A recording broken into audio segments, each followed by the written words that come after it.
For centuries, people went to bed expecting to wake up, not from nightmares or noise, but because the night was always split in two. Between the first sleep and second sleep lay an hour or more of wakefulness, when prayers were whispered, fires were tended, and lovers found each other in the dark.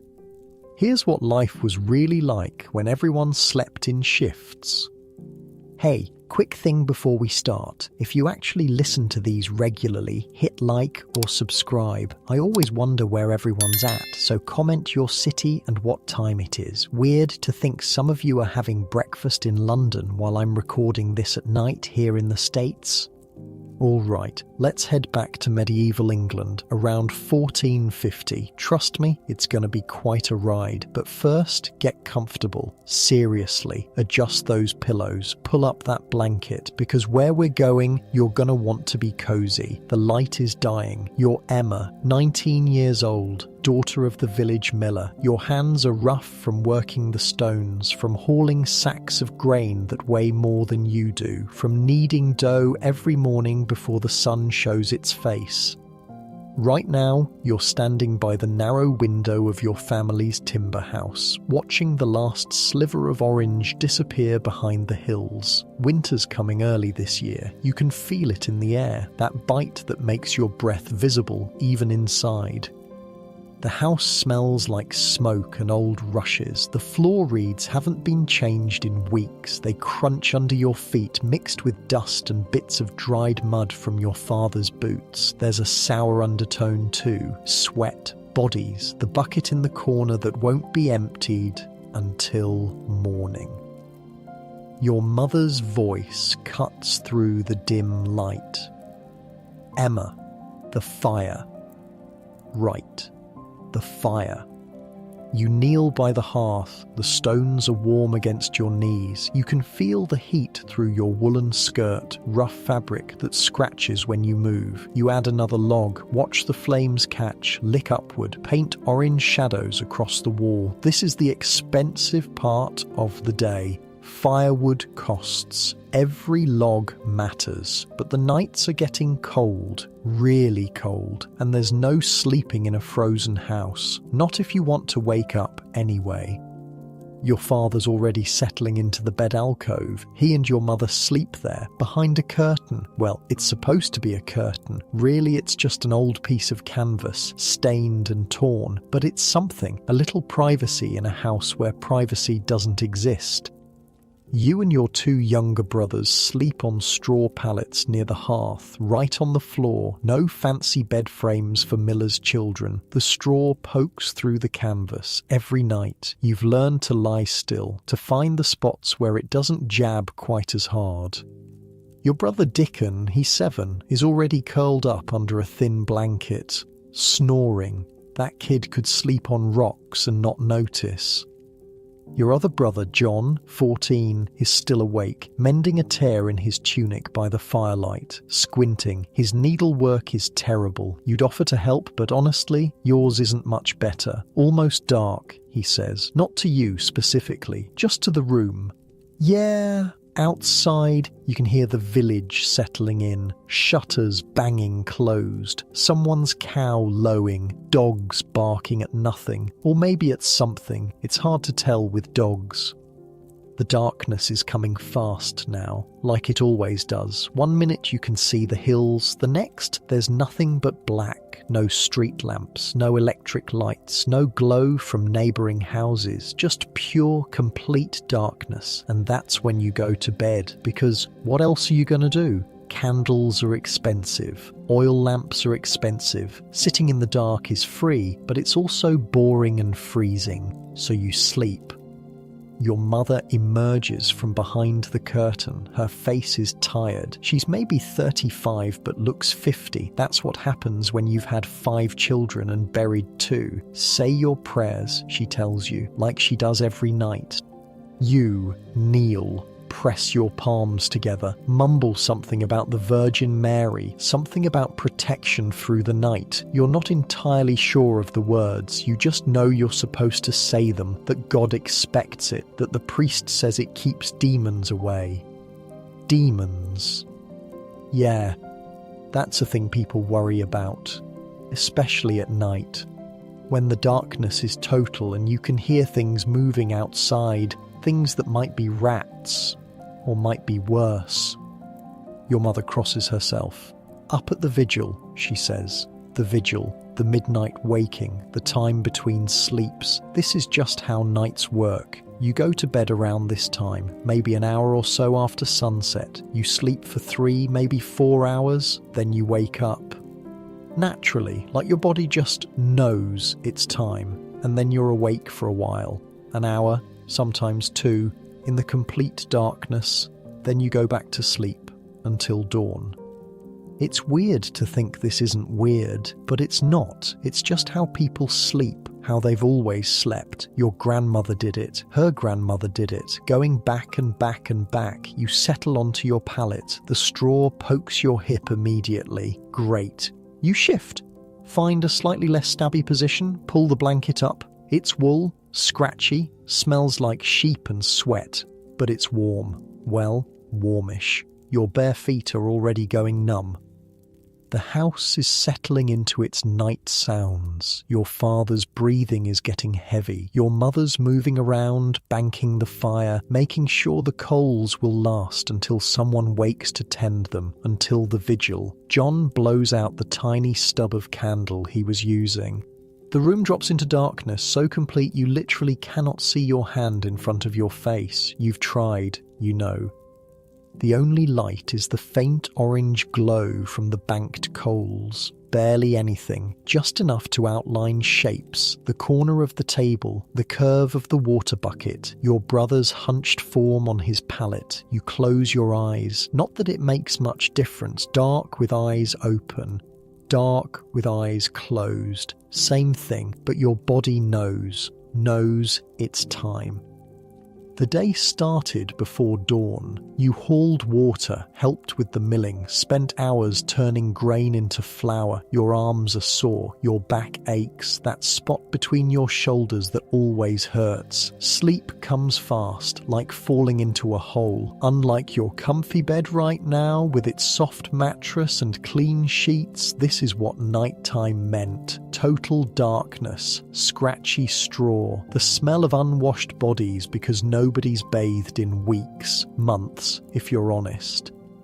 But your body doesn't care about comfort, it cares about rest, and rest comes whether the straw is poking you or not. This is the first sleep, the deep one, the one that matters most. Medieval doctors had theories about this, about how you should lie down soon after eating to help digestion. How the first sleep was when your body did its heaviest work. Repairing, restoring, getting ready for another day of brutal labour. Modern science would agree, actually. This is when you cycle through the deepest sleep stages, when your brain consolidates memories, when your tissues repair themselves, when your immune system does its thing, but you don't know any of that. You just know that when you lie down after sunset, sleep hits like a hammer.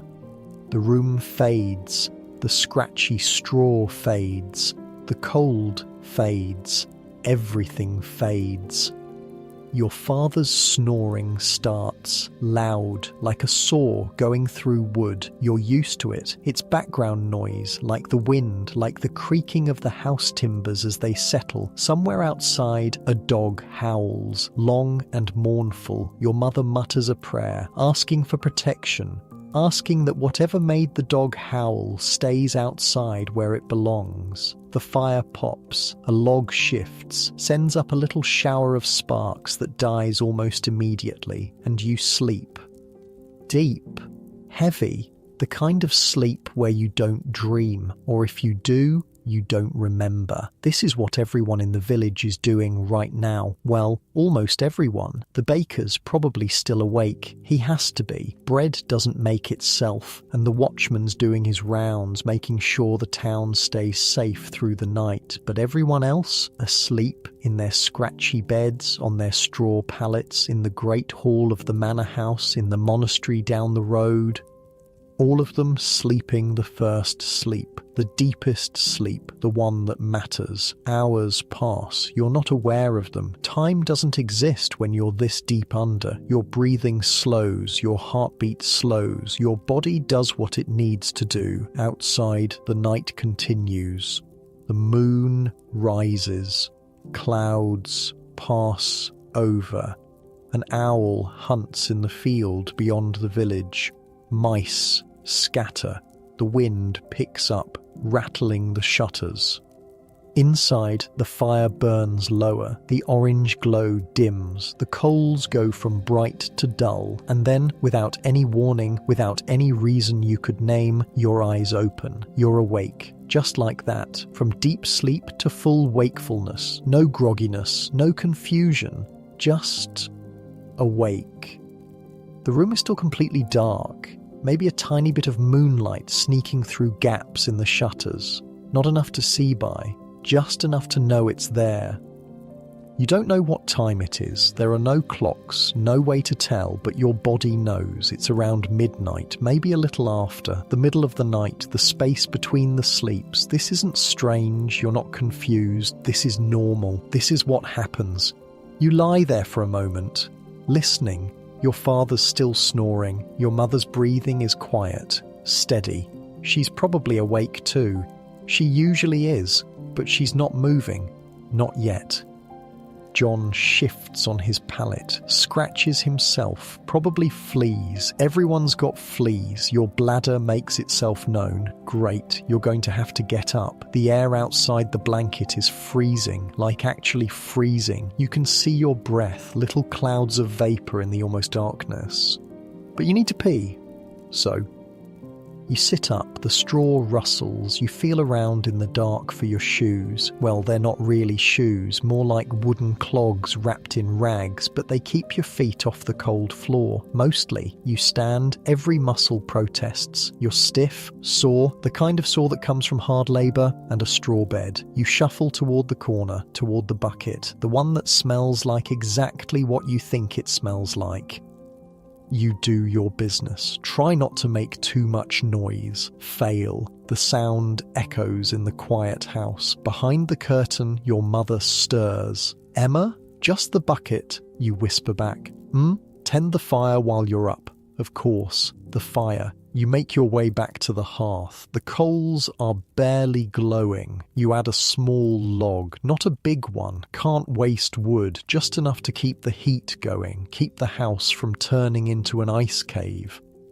The log catches. Flames lick up. Orange light floods the room. You can see now. The shapes resolve into real things. The table, the bench, the basket of turnips in the corner. Your hands are cold. You hold them near the flames. Feel the heat seep into your fingers. It feels good. Really good. After the freezing darkness, this is luxury. This is the vigil, the watch, the time between sleeps. And now you have an hour, maybe 2, before your body decides it's time for the second sleep. What do you do with this time, in this cold darkness, when everyone else is either asleep or doing exactly what you're doing? Well, that depends. Some nights you pray, that's what you're supposed to do. What the church says is the right thing, the holy thing. God is more attentive at midnight, they say. Your prayers have more power, more weight. Some nights you just sit, think, let your mind wander. Dreams from the first sleep are still fresh, vivid. People say the dreams before the first waking are more meaningful, more true. Signs from God, maybe. Some nights your mother wakes up too and you talk, quietly, about nothing important, about everything important. The kind of conversations that only happen in the dark, when the day's work is done, when there's nothing urgent to do. And some nights, well, some nights are for other things, but right now you're just cold and awake and alone with the crackling fire and the sleeping house. This is what life was really like. Not the daylight stuff, not the work and the prayers and the public face, but this, the private hours, the stolen time, The space between the sleeps, this is when people were most themselves, when the darkness gave them permission to be human, to think, to feel, to just exist without anyone watching. You settle on the bench by the fire, pull your blanket around your shoulders. The wool is scratchy but warm, the fire is hypnotic, orange and red and yellow, dancing, always moving. Outside, you can hear the wind. It sounds lonely, like it's looking for something it can't find. But inside, you're warm, you're awake, you're alive. And in an hour or so, you'll go back to your pallet, back to your scratchy straw, back to sleep. The second sleep, the morning sleep, the one that carries you through to dawn. But for now, this moment belongs to you, in the darkness, in the quiet, in the space between the sleeps. This is the vigil, and this is just the beginning of the night. You're still sitting there, by the fire, watching the flames do their thing. Your stomach growls, loud enough that you actually look around to make sure nobody heard. But your brothers are still asleep. Your parents are quiet behind their curtain. Thing is, you're genuinely hungry. You ate dinner hours ago. Pottage, thick stuff made from whatever vegetables your mother could scrape together. Some old turnips, an onion, barley. It filled your belly then, but that was ages ago. You could eat something. There's bread from yesterday, hard as a rock by now, but you could dunk it in water, make it soft enough to chew. But no.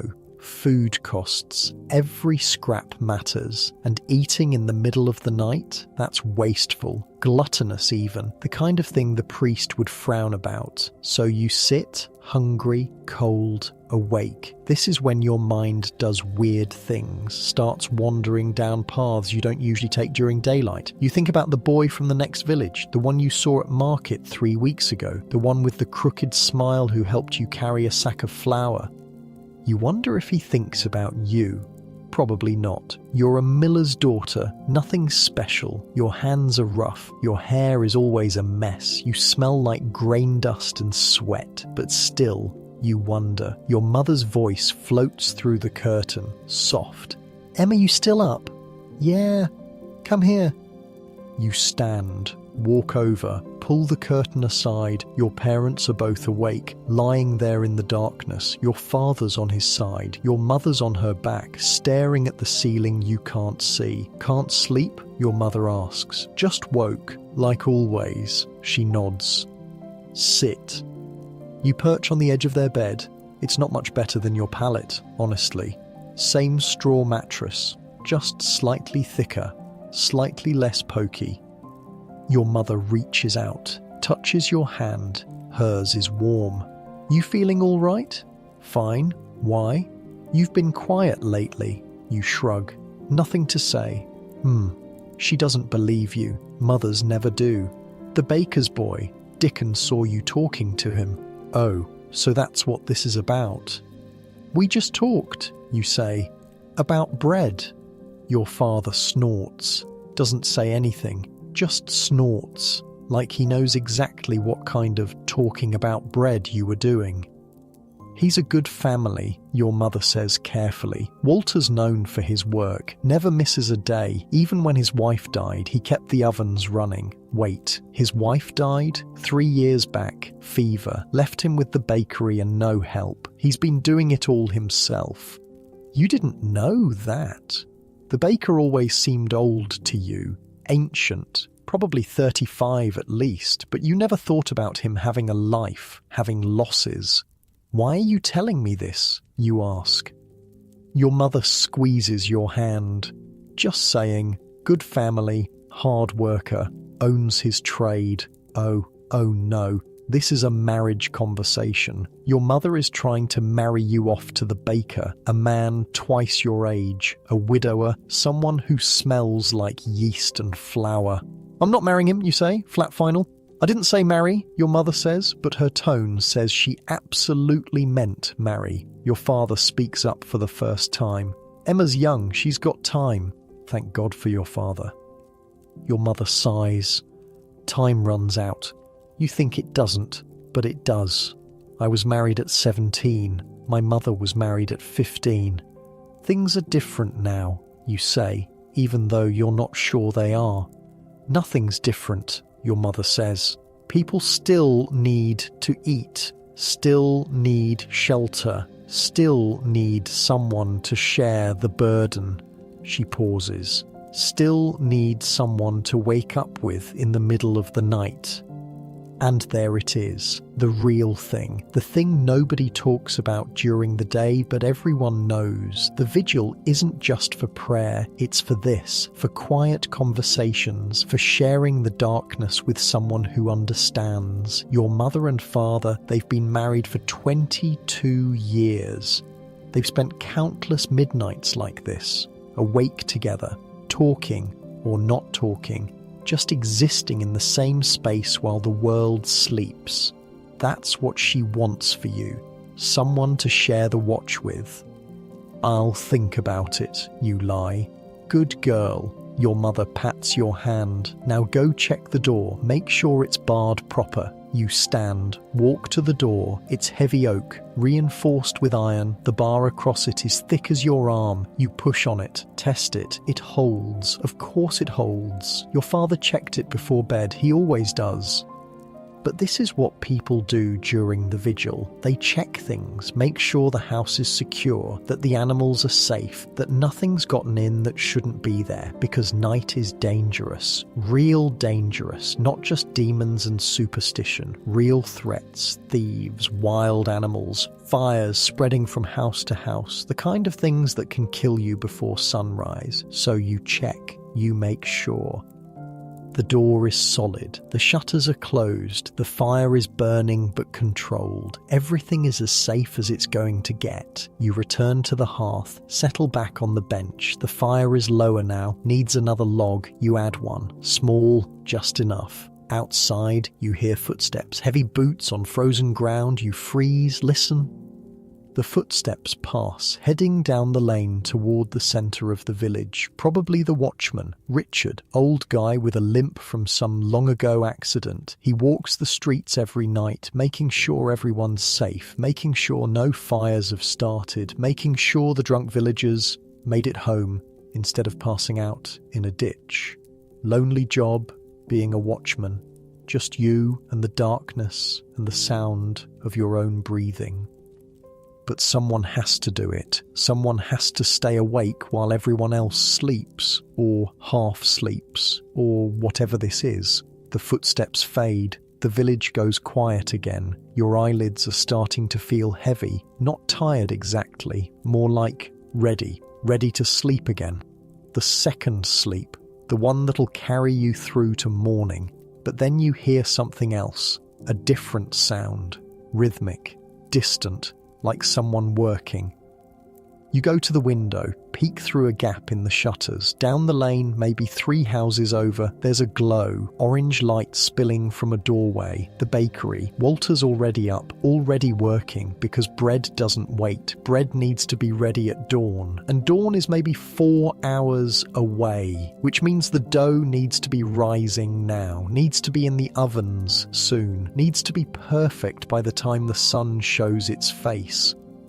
You've never thought about it before, about how the baker has to wake during everyone else's first sleep, has to work through the vigil, has to be awake when the whole world is dark and quiet and cold. What a miserable life. Your mother wants you to marry into that? To spend your nights awake while everyone else sleeps? To smell like yeast forever? No thank you. But still, you watch. There's something about that orange glow in the darkness, something warm, alive, proof that even in the deepest part of night, someone is working, creating, making tomorrow's bread while today is still technically happening. You let the shutter fall closed. Return to your bench, to your fire, to your own little pool of light in the darkness. This is the vigil. The watch, The time when you're supposed to pray, supposed to think holy thoughts, supposed to prepare your soul for the day ahead, but mostly you're just cold and hungry and wondering if the baker's boy really is as bad as marrying him sounds. Probably he's exactly that bad. You yawn, big enough that your jaw cracks. Your body is telling you something. It's ready for the second sleep, ready to sink back into darkness and dreams and rest. You stand, stretch, feel your spine pop, add one more log to the fire, bank it, make sure it'll last until morning, until someone wakes for real, until the day actually starts. Then you shuffle back to your pallet. The straw has gotten cold. You lie down, pull the blanket up, shift until the poking is manageable. Behind the curtain, your mother is quiet, probably already asleep, already sunk into her second sleep. Your father's snoring has resumed, steady, reliable, like a saw through wood. John is still out. Dickon hasn't moved. The house is settling back into its sleeping rhythm, and you close your eyes. Let the darkness take you. Let sleep come for the second time tonight. This is how nights work. First sleep, vigil, second sleep, dawn. Everyone does it. Everyone has for longer than anyone can remember. It's just how humans sleep, how bodies work when there's no electric light to trick your brain, when darkness is actually dark and lasts for 14 hours. You sleep. Across the village, in the bakery, Walter is elbow deep in dough. His hands move automatically, kneading, folding, pressing. He's been doing this since he was 7 years old, since his father first brought him into the bakery and said, "Watch, learn." Now he's 36. His father's been dead for a decade. His wife's been dead for 3 years. And he's alone in the darkness, making bread for people who'll never know he was up all night. The fire in the oven roars. He can feel the heat on his face, on his arms. It's the only warm part of the whole building. Everywhere else is freezing. His breath makes clouds. His fingers would be numb if he wasn't constantly working the dough. This is his vigil, his midnight. But it's nothing like what everyone else is doing. He's not resting, not reflecting, not praying. He's working because that's what bakers do. They work when normal people sleep. They make tomorrow's bread in today's darkness. He shapes a loaf, sets it aside to rise, starts on another. His movements are efficient, practiced, no wasted motion, no hesitation. Outside, he hears the watchman's footsteps. Richard doing his rounds. Walter doesn't look up, doesn't pause, just keeps working. This is what people don't see, don't think about. When they bite into fresh bread at dawn, they never wonder about the man who was awake at midnight, awake at 1, awake at 2, working in the cold and the dark so they could have something soft and warm to eat. Not that Walter's bitter. He's not. This is his trade, his livelihood, his purpose. But sometimes he misses sleeping like normal people, misses waking up in the middle of the night just to check the fire, just to say a prayer, just to lie next to someone warm and alive and listen to them breathe. His wife used to wake during the vigil, come down to the bakery, sit with him while he worked. They'd talk, or not talk, just be together, in the orange glow of the oven, in the smell of rising dough, in the quiet hours when the whole world was asleep except them. He misses that. God, he misses that. He shapes another loaf, another. He's got 20 to make before dawn, 20 loaves for 20 families, plus the extra for the monastery. The monks always need bread, always. His back aches, that spot between his shoulders that never stops hurting. His hands are raw, cracked. The constant work with flour and water does that, makes your skin dry and rough and painful. But he keeps going, because what else is he going to do? Stop? Let the village go without bread? Let people starve because his back hurts? No. He works. He always works. The dough is ready. He starts loading loaves into the oven. The heat is intense, blasts his face, makes sweat pop out on his forehead even though the rest of the bakery is freezing.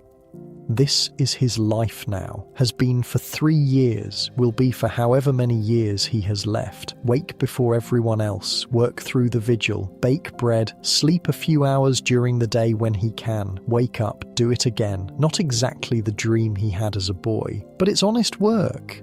Hard work. The kind that matters. He wipes sweat from his eyes, checks the oven temperature by holding his hand near the opening. Hot enough. Good. More loaves go in. The smell fills the bakery. That yeast and heat smell that means bread is happening, means morning is coming, means life continues. Outside, the vigil continues. People are awake in their homes, checking fires, saying prayers, having quiet conversations, doing whatever people do in the space between sleeps. But Walter doesn't have time for that. He has bread to make, and morning is coming whether he's ready or not. So he works, in the darkness, in the cold, in the orange glow of his oven, and eventually, when the loaves are done and the bakery is full of fresh bread and the sky is just starting to lighten in the east, he'll allow himself to sleep, his second sleep, the brief one, the one that'll carry him a few hours before he has to wake up and do it all over again. But for now, he works, because that's what bakers do. That's what they've always done. Make tomorrow's bread in today's darkness. And somewhere in the village, in a timber house by the mill, a 19-year-old girl is sleeping her second sleep, dreaming whatever dreams come in the hours before dawn, not knowing that across 3 houses, in the orange glow of a baker's oven, a tired widower is making bread, and thinking about conversations in the dark with someone who's not there anymore. This is the vigil. This is the watch. This is what the night holds, for everyone, in their own way. And in a few hours, when the sun rises, it'll all start again. 3 miles away, Agnes is awake. She didn't mean to wake up. She was having a good dream, something about gardens and sunshine and her daughter laughing, but then her eyes opened and the dream dissolved like smoke. The room is dark, but not village dark, not that complete suffocating blackness where you can't see your own hand. No, this is manor house dark, which means there's a brazier glowing in the corner, means there are tapestries on the walls blocking most of the drafts. Means her bed has actual curtains, heavy ones, embroidered with her husband's coat of arms. She's 28, lady of the manor, wife to Lord Robert, who's currently snoring beside her like a dying horse. Her daughter Eleanor is in the next room, 4 years old, probably asleep, probably dreaming whatever 4-year-olds dream about, dolls maybe, or the cat. Agnes shifts. The bed is so much better than Emma's straw pallet. It's a feather bed, actual feathers, over a wool mattress, over a wooden frame with rope supports that don't sag too badly. She has linen sheets, 2 wool blankets, a fur coverlet that probably cost more than most villagers make in a year. But she's still awake at midnight. Just like the miller's daughter, just like the baker, just like everyone, because bodies don't care about money. They wake when they wake. She sits up, careful not to disturb Robert. He gets cranky when his sleep is interrupted, and cranky Robert is not fun to deal with. The brazier casts an orange glow, enough to see by, enough to move around without tripping over things. She swings her legs out of bed. Her feet find her slippers, soft leather, lined with rabbit fur, warm. Unlike your basic medieval peasant, Agnes doesn't have to worry about her feet freezing the second they hit the floor. She stands, wraps a robe around herself, heavy wool lined with more fur. She's learned that layers are everything in a stone manor house. Stone holds the cold like it's getting paid to do it.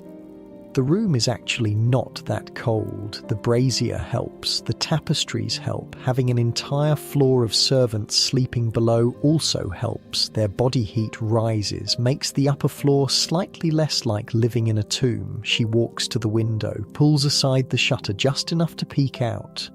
Darkness. Complete darkness except for one tiny point of light in the village. Probably the baker, poor bastard, up all night making bread while everyone else gets to sleep twice. From the next room, she hears a whimper. Eleanor. Agnes moves fast, opens the connecting door. Eleanor's room is smaller, but still nice, still has a brazier, still has tapestries, still has a proper bed, though smaller than Agnes's. Eleanor is sitting up, her face is scrunched, on the edge of crying, but not quite there yet. Mama? I'm here, love. Agnes crosses to the bed, sits on the edge. Bad dream? Eleanor nods. Her hair is everywhere, tangled from sleep. Agnes smooths it back. Want to tell me about it? There was a wolf, a big one. It wanted to eat me. Well, that does sound frightening. Agnes pulls Eleanor close. The kid is warm, that feverish warmth children have when they've been sleeping hard. But it was just a dream. Wolves can't get in here. The doors are locked. The guards are watching. Promise? Promise. Eleanor relaxes, leans against Agnes. Can I sleep with you? This is against the rules. Children should sleep in their own beds. It's what the servants say, what the old women say, what everyone says. But it's the middle of the night, and Agnes is tired, and Eleanor is scared. And honestly, who cares about rules at midnight? Come on then. Eleanor scrambles out of bed, grabs her favourite doll, a raggedy thing with a painted face that's mostly worn off. Agnes bought her a beautiful new doll from the market. Porcelain face, real hair. Eleanor ignored it, went right back to the raggedy one. They walk back to Agnes's room. Robert is still snoring, hasn't moved, probably doesn't even know Agnes left. Eleanor climbs into bed, wedges herself between Agnes and the wall, clutches her doll. Mama? Why do we wake up at night? Good question, kid. I don't know. We just do. Everyone does. Even Papa. Agnes glances at Robert. Even Papa, though he usually just goes back to sleep without waking all the way up. I don't like it. It's scary. I know. Agnes strokes Eleanor's hair. But you're safe. I'm right here. Eleanor is quiet for a moment. Then, do you think the baker is awake? Random question, but Agnes has learned that 4-year-olds' brains work in mysterious ways. Probably, he has to make bread for tomorrow. That's sad. He should sleep. Yeah, he should. They lie there. Agnes listening to Eleanor's breathing, feeling it slow down, feeling the kid relax, drift back towards sleep. This is what the vigil is for rich people, for nobles, for ladies of the manor, tending to children, comforting them, lying in the darkness of a well-appointed room and trying to convince a scared 4-year-old that wolves can't break down oak doors. It's different from Emma's vigil, different from Walter's, but it's still waking, still being conscious in the middle of the night, still having that quiet hour where the world pauses. Eleanor's breathing changes, deepens. She's asleep again, out like a light, clutching her ugly doll. Agnes should go back to sleep too, should sink into her second sleep and wake up at dawn like a normal person. But she's awake, fully awake, and her mind is doing that thing where it starts churning through problems, things she needs to handle tomorrow, things she's been avoiding. The harvest was bad this year. Not terrible, but not great, which means the villagers are going to struggle, which means more people are going to show up at the manor asking for help, asking for food, asking for mercy on their rents, and Robert will want to say no, because Robert always wants to say no, because he thinks being generous makes you weak.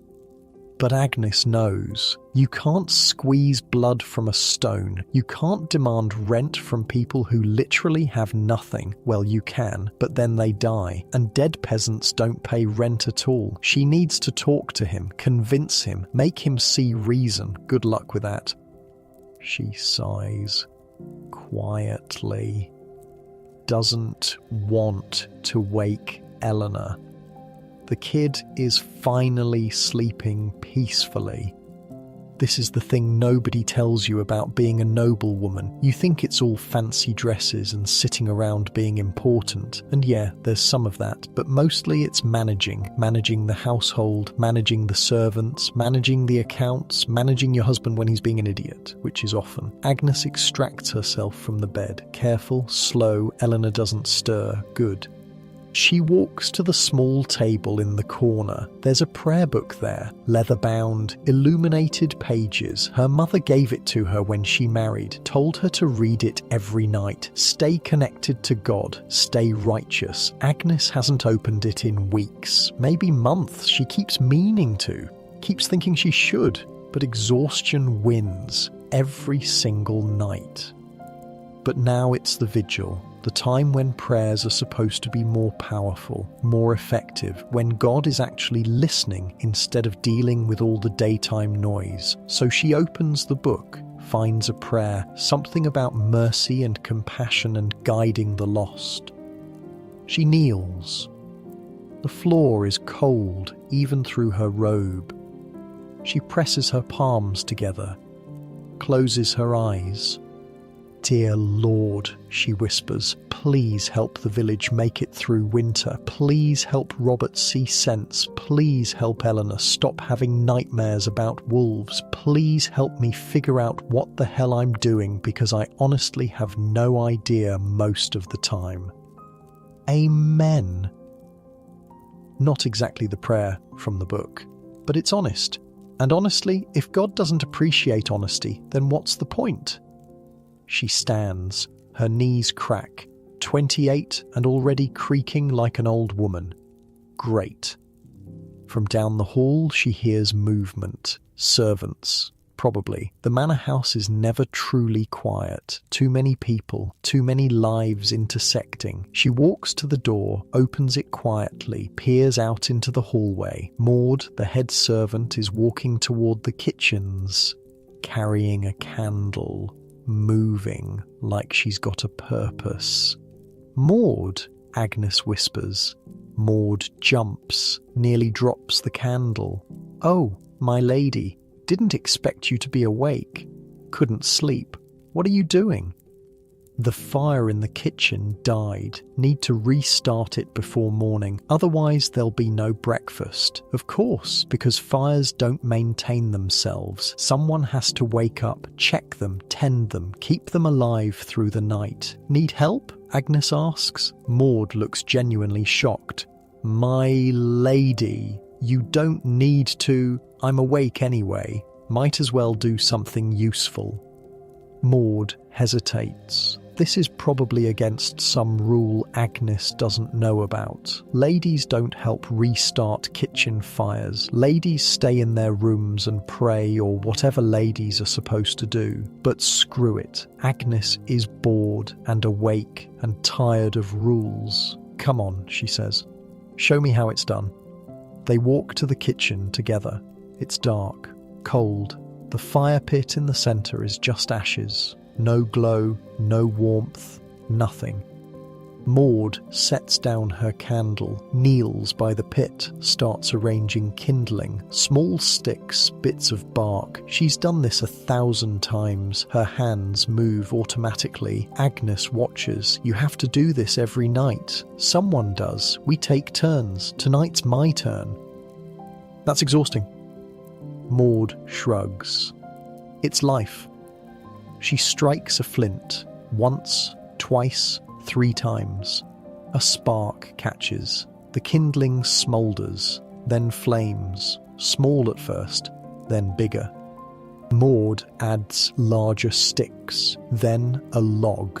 The fire grows. Orange light floods the kitchen. Warmth starts spreading. Agnes holds her hands near the flames, feels the heat. It's the same heat Emma felt earlier, the same heat Walter feels in his bakery. Fire is fire. Whether you're noble or peasant, it warms you the same way. "Thank you, my lady," Maud says. "You didn't have to. I know. I wanted to." They stand there for a moment. Two women, different stations in life, different beds, different worries, but both awake at midnight, both tending to fire, both doing what needs to be done. This is the vigil, the great equalizer. Rich or poor, everyone wakes, everyone has tasks, everyone has that quiet hour in the darkness. "I should get back," Agnes says. "Eleanor's in my bed, don't want her waking up alone." "Of course, my lady."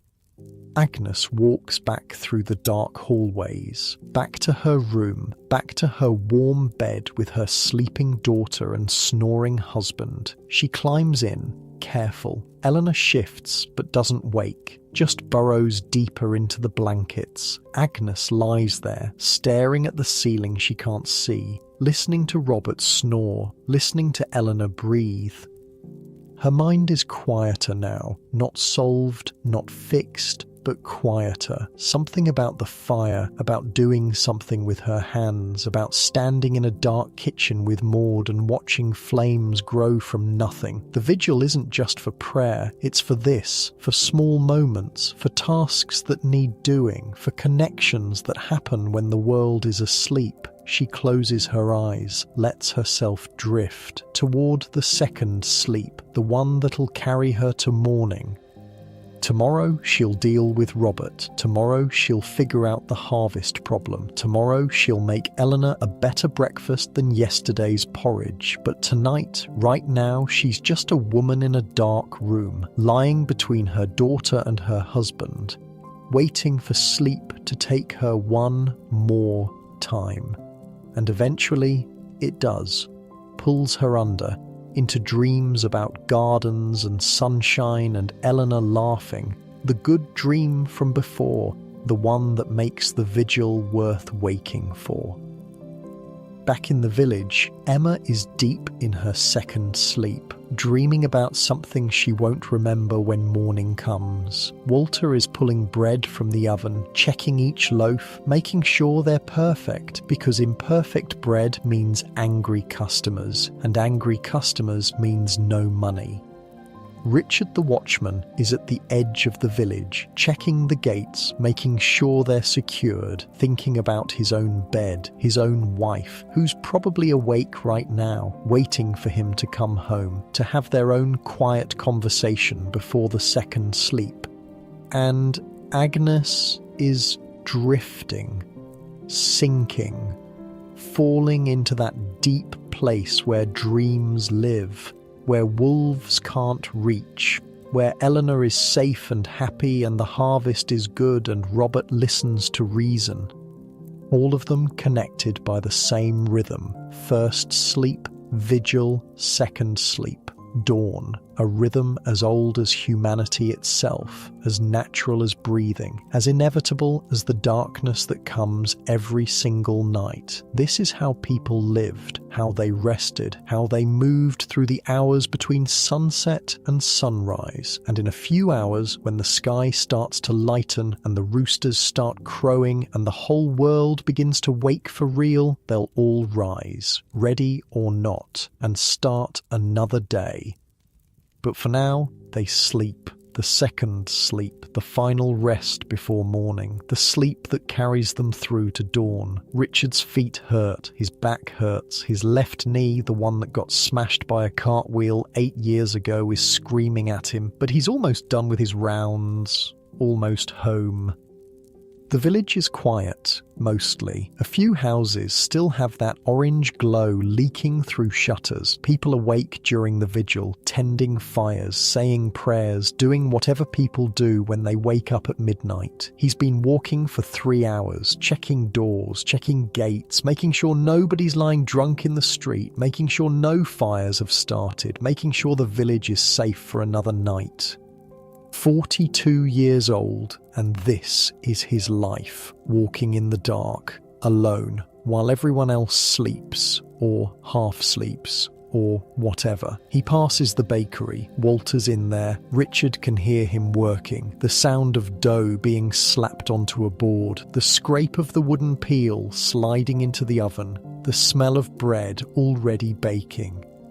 Poor bastard never sleeps. Well, He sleeps, but not like normal people, not the 2 sleeps with a nice rest in between. Walter gets maybe 3 hours total, in bits and pieces. Whenever he can steal them from the bread, Richard keeps walking. His knee is really bad tonight. The cold makes it worse, makes the old injury ache deep in the bone. But he's almost home. Just a few more houses, just past the miller's place, where Emma and her family are probably all sleeping their second sleep by now, past the blacksmith's workshop, past the widow's cottage where old Margaret lives alone and probably doesn't sleep at all anymore.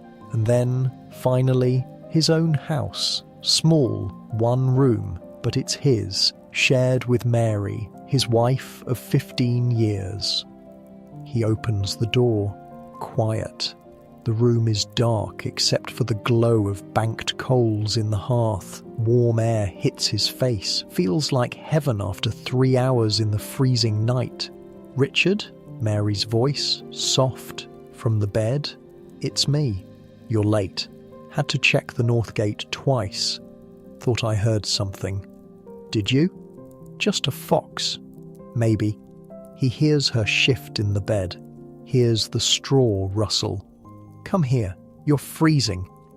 He is. His hands are numb. His face feels like ice. He crosses to the bed, sits on the edge, starts untying his boots. His fingers don't want to work right. Mary sits up, helps him. Her hands are warm, quick. She gets his boots off, gets his cloak off, gets him down to his undershirt and brays. You're going to catch your death, she says, like she does every night. Not dead yet. Not for lack of trying. He climbs into bed. The warmth is instant, overwhelming. Mary's already warm from sleeping. She wraps herself around him, shares her heat. This is what makes the cold nights bearable. Coming home to this, to warmth, to Mary, to not being alone. They lie there not talking, just breathing, just being. After a while, Mary speaks. I woke up an hour ago. Yeah? Couldn't get back to sleep. Been lying here thinking. About what? About you, walking around in the dark, by yourself. Richard pulls her closer. It's fine. It's my job. I know. Doesn't mean I have to like it. You knew what you were getting when you married a watchman. I was 17. I didn't know anything. Fair point. Mary is quiet for a moment. Then, the baker's daughter came by yesterday. Walter doesn't have a daughter. No. The miller's daughter, Emma, asking about bread prices. Richard sees where this is going. And I think maybe her mother put her up to it, to talk to Walter, see if there's interest in marrying her off to him. He's twice her age. He's got a trade, owns his bakery, not the worst match. Richard thinks about this, about Emma, young and rough-handed and full of whatever dreams 19-year-olds have, about Walter, tired and alone and buried in flour. She deserved better than that. Better than what? A man who works hard, who owns his own business, who could give her a comfortable life. Better than waking up at midnight every night for the rest of her life to help bake bread. Mary is quiet. Then she laughs, soft. You wake up at midnight every night. That's different. How? I get to come home to you. Mary kisses his shoulder. Smooth talker. They fall quiet again. Richard can feel sleep trying to pull him down. The second sleep, the one he desperately needs, but his mind won't shut off. Too much walking, too much cold, too much thinking. You awake? Mary whispers. Yeah, I had a dream during the first sleep. Yeah? About my mother. She was young, healthy, before the sickness took her. Richard remembers Mary's mother. Tough woman. Died hard. Good dream or bad dream? Good. She was laughing, telling me something. I can't remember what, but it felt important. People say dreams before the vigil are like that. More real, more meaningful. Messages from God, maybe, or just your brain doing weird things. Hard to tell. Maybe it was important, Richard says. Maybe. Mary shifts, gets comfortable against him. Are you hungry? Starving. There's bread from yesterday and some cheese. Richard's stomach growls, loud enough that Mary laughs. I'll take that as a yes. She gets up, moves to the table. Richard hears her fumbling around in the dark, hears the sound of bread being torn, cheese being cut. She comes back to bed with food. They sit there, under the blanket, eating in the darkness, passing the bread back and forth, sharing the cheese. This is what the vigil is really for. Not prayer, not chores. This, sitting with someone you love, eating stale bread and hard cheese, talking about nothing, about everything. The harvest was bad, Mary says through a mouthful of bread. I know, people are going to struggle. They always struggle. This year will be worse. Richard knows she's right. He's seen it on his rounds, seen the way people's houses look darker, quieter, seen the way the smoke from their fires is thinner, less wood burning, less food cooking. We'll manage, he says, because what else can he say? Will we? We always do. Mary leans against him. I'm tired, Richard. I know. Not just tonight tired, all the time tired. He wraps his arm around her, holds her. Me too. And they are, both of them, tired from work, from worry, from living in a world where survival is the best you can hope for, where comfort is a warm bed and stale bread and someone to share it with, but they have each other, and in the darkness of a medieval night. That's not nothing. That's actually everything. They finish the food, brush the crumbs off the blanket, settle back down. Second sleep? Mary asks. Second sleep. They curl together, Mary's back against Richard's chest, his arm over her waist, both of them warm, both of them fed, both of them not alone. This is the vigil at its best, the quiet moment, the stolen time, the hour when life stops being about survival and starts being about connection. Richard closes his eyes, feels sleep coming for him. The second sleep. The final rest before dawn, and another day and another night of walking in the cold. But right now, he's warm. He's fed. He's with Mary. And that's enough.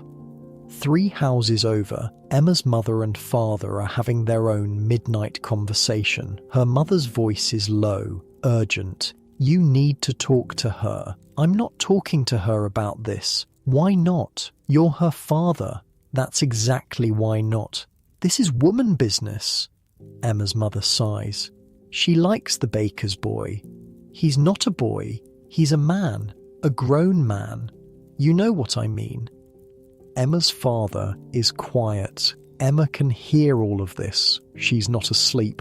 Hasn't been for a while, but she's pretending, lying very still on her pallet, listening to her parents argue in whispers. She could do worse, her father finally says. She could do better.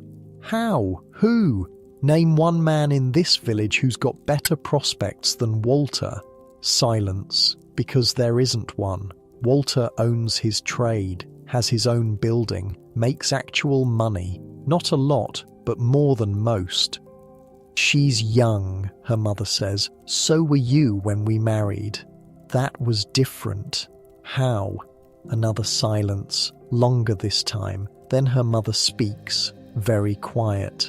I want her to have choices. That's all. I want her to choose, not have it chosen for her. Emma's heart does something weird, something warm and painful at the same time. Her father is quiet for a long moment. Then she'll choose. Whatever we say, whatever we do, she'll choose. That girl's got a mind of her own. Always has.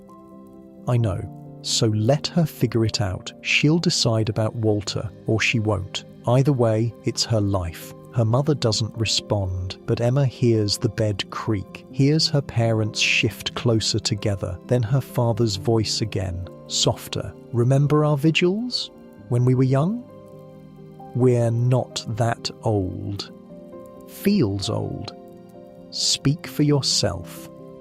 A quiet laugh, then silence. The kind that means they're kissing, or holding each other, or whatever married people do in the darkness of the vigil. Emma closes her eyes, actually closes them, stops listening, gives her parents their privacy. She thinks about Walter, about the bakery, about waking up at midnight for the rest of her life. Is that really so terrible? To have work, to have purpose, to have someone to wake up with in the middle of the night and share stale bread with and talk about nothing important? Maybe not. Maybe that's actually everything. She doesn't know yet. She's 19. She has time to figure it out. But lying there, listening to her parents have their quiet midnight moment, she starts to understand something. The vigil isn't just about waking up, it's about who you wake up with, who's there in the darkness, who shares the bread and the fire and the quiet conversations that only happen when the rest of the world is asleep. Maybe Walter's not so bad after all. Maybe. At the manor house, Agnes is awake again. Damn it. She was sleeping deeply, peacefully, and then her eyes just opened, like her brain decided sleep time was over. Eleanor is still out, still clutching her ugly doll, still breathing that slow, deep child sleep breathing. Robert is still snoring, still taking up more than is half of the bed. Agnes lies there, staring at darkness, thinking about the conversation she needs to have with him, about the harvest, about the rents, about being reasonable. "You awake?" Robert's voice, rough, sleepy. Agnes nearly jumps out of her skin. "I thought you were asleep." "I was. Then you woke up, and then I woke up." "Sorry, don't be." He shifts, turns toward her. "Can't sleep? Not anymore? What's wrong?" Where does she even start? Everything, nothing, the harvest, the village, Eleanor's nightmares, the fact that winter's coming and we're not ready. Robert is quiet. Then, we're ready. Are we? We have stores, we have grain, we'll manage. And the villagers? They'll manage too. Agnes wants to scream, wants to shake him, make him understand. They won't. Not if we demand full rents, not if we don't help. If we help everyone who needs it, we'll have nothing. If we help no one, we'll have a dead village. And then what? Who works the fields? Who pays any rent at all? Robert sighs. You worry too much. One of us has to. He reaches over, finds her hand in the darkness, holds it. We'll figure it out. We always do. Agnes wants to believe him, wants to think it'll all work out, but she's seen bad winters, seen what happens when the harvest fails and the nobles squeeze too hard, seen people starve, seen children die. She doesn't want that, not in her village, not on her watch. "Promise me something," she says. "What?" "Promise me you'll listen when people come asking. Promise me you'll actually hear them. Consider their situation." Robert is quiet for a long time. Then, "I promise." It's not enough. It's not a guarantee, but it's something. "Thank you." They lie there, hands clasped, Eleanor sleeping between them, the vigil stretching out, quiet, dark, full of thoughts and worries and things that only make sense in the middle of the night. "Agnes?" I do listen. To you. Even when I pretend not to." She squeezes his hand. "I know." "Good." And maybe that's the real point of the vigil, the real reason bodies wake up at midnight. Not for prayer, not for chores, but for this, for honest conversations in the dark, for saying things that are too hard to say in daylight, for holding hands and making promises and being real with each other. Agnes closes her eyes, feels sleep coming back, the second sleep, the final rest. Tomorrow she'll worry, tomorrow she'll plan, tomorrow she'll figure out how to save the village from winter. But tonight, right now, she's just a wife holding her husband's hand in the dark while their daughter sleeps between them, and that's enough. For now, that's enough. Walter's hands are covered in flour, white dust up to his elbows, under his fingernails, in every crack and crease of his skin. He's been at this for 4 hours now. 4 hours of kneading, shaping, loading loaves into the oven, pulling them out, starting over. His back is killing him. That spot between his shoulders feels like someone's driving a spike into it. His feet hurt, his wrists hurt, everything hurts, but the bread is coming out perfect, golden brown, crispy crust, soft inside, the way bread should be. He sets another loaf on the cooling rack, wipes sweat from his forehead with his forearm, leaves a white streak of flour across his face. He doesn't notice, doesn't care.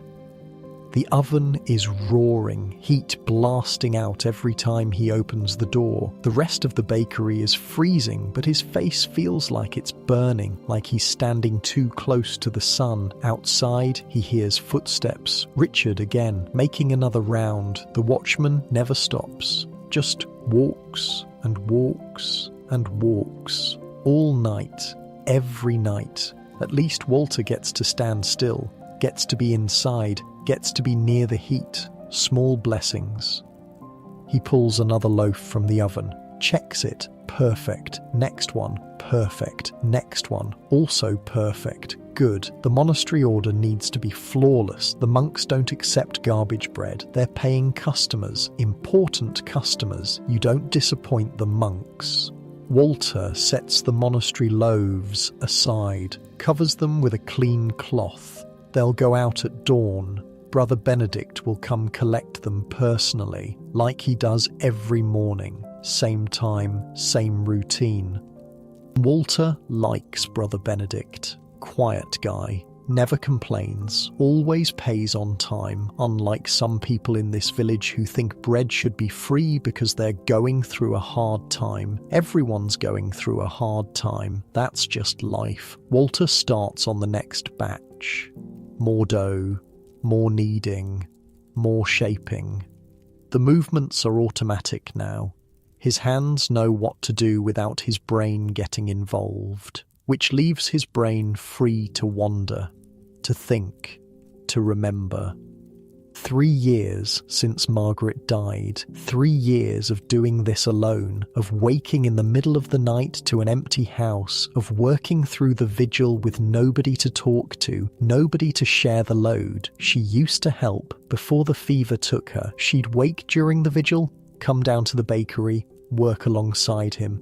They'd talk, or not talk, just be together, in the orange glow of the oven, in the smell of rising dough. He misses that. God, he misses that. But sitting around missing her doesn't make bread, doesn't pay the bills, doesn't keep the oven burning, so he works. He always works. The door opens, cold air rushes in. Walter looks up. It's John, the miller's son, 14, skinny, all elbows and knees. "We're not open yet," Walter says. "I know. My mother sent me, asked if you need help." Walter stares at him. "Help with what?" "The baking. She said maybe you could use an extra pair of hands during the vigil." "Ah, so that's what this is." Emma's mother is playing matchmaker. Send the son to help the baker. Get the families talking. See if there's interest. Subtle. Real subtle. "I don't need help," Walter says. "Oh, okay." John looks disappointed, or maybe relieved. Hard to tell. "I'll tell her." He turns to leave. Walter watches him. Thinks about 4 more hours of working alone. of his aching back and burning hands and the endless, endless silence. Wait. John stops, turns back. You know how to knead dough? Not really. You willing to learn, I guess? Walter gestures to the table. Come here. John approaches, cautious, like he's approaching a wild animal. Walter grabs a lump of dough, slaps it on the table. Put your hands on it. John does. His hands are clean, soft. Not a baker's hands. Not yet. Press down. Fold it over. Press again. Keep doing that until I tell you to stop. John starts kneading, awkward, uneven, putting too much pressure in some spots and not enough in others, but he's doing it. And honestly, Walter doesn't care if it's perfect, he just doesn't want to be alone anymore. They work in silence, Walter shaping loaves, John kneading dough like his life depends on it, the oven crackling, the night pressing in from outside. After a while, John speaks. My sister talks about you. Walter's hands pause, just for a second. Does she? Yeah, she thinks you're lonely. I am lonely. The honesty surprises both of them. John stops kneading, looks at Walter. Walter keeps working. Being lonely doesn't mean I need charity. It's not charity. My mother just thought, I know what your mother thought. Tell her I appreciate it. But I'm not looking for a wife. I had one. She died. That's it. John is quiet. Then, she also said you make the best bread in 3 villages. Your mother said that? No, my sister. Walter feels something in his chest, something warm and painful at the same time. She's right, I do make the best bread. John grins, goes back to kneading. They work. The vigil stretches on. Outside, the night continues. Inside, the bakery is warm and bright and smells like everything good in the world. 2 miles outside the village, in a small farmhouse, Peter is pulling on his boots. His wife groans. Not again. The cow's close. I need to check her. You checked her an hour ago. That was during the first sleep. This is the vigil. Different. The cow doesn't care about the vigil. Peter laughs, quietly. Doesn't want to wake the kids. No, she doesn't. But he goes anyway, because that's what farmers do. They wake during the vigil and check on things. Check on animals. Check on fields. Make sure everything's still there. Still alive. Still okay. He grabs a lantern, lights it from the banked coals in the hearth. The flame gutters, catches, glows orange. Outside, the cold hits him like a fist. Jesus, it's freezing. His breath comes out in huge clouds. His nose starts running immediately. The barn is 50 feet from the house, might as well be a mile. He trudges through the dark, his boots crunching on frozen ground, the lantern swinging. Inside the barn, it's warmer. Not warm, but warmer. The animals generate heat, their breath, their bodies. It helps. The cow is in the back stall, big, pregnant, due any day now. She's lying down, breathing heavy. Peter approaches, slow, calm. Hey girl, how you doing? The cow looks at him. Her eyes are huge, liquid. She makes a sound, not quite a moo, more like a question. I know it's uncomfortable. Won't be long now. He checks her over, feels her belly. She's tight, hard. The calf is definitely close, but not tonight. Not yet. Soon though, very soon. You're doing great, he tells her, because talking to animals is what farmers do. Even if the animals don't understand, even if it's stupid, it makes him feel better. And right now, that's what matters. He checks the other animals while he's here. The chickens are roosting. The pig is asleep. The other cow is fine. Everything is fine. Good. He heads back to the house. The cold is worse now. Bitter. The kind that gets into your bones and won't leave. His wife is awake when he gets back, sitting by the fire, wrapped in a blanket. Well, she's fine. Close, but fine. You're going to be up all night tomorrow. When she actually goes into labour. Probably. You need to sleep. I will. Second sleep is coming. I can feel it. He He sits beside her, shares her blanket, shares the warmth of the fire. "The harvest was bad," she says. "I know. We're going to struggle this winter. We'll manage." Will we? Peter doesn't answer, because honestly, he doesn't know. The harvest was bad. They have enough grain to last maybe 3 months, maybe. After that, it's prayer and luck and hoping nothing else goes wrong. But saying that won't help, won't change anything, so he just holds her, shares the blanket, shares the fire. This is what the vigil is for farmers, for checking animals, for worrying about harvests, for holding your wife and pretending everything's going to be okay even when you're pretty sure it's not. "We'll manage," he says again, because maybe if he says it enough times, it'll become true. Back at the manor house, down in the kitchen, Maud is preparing tomorrow's breakfast. She's been awake since the vigil started.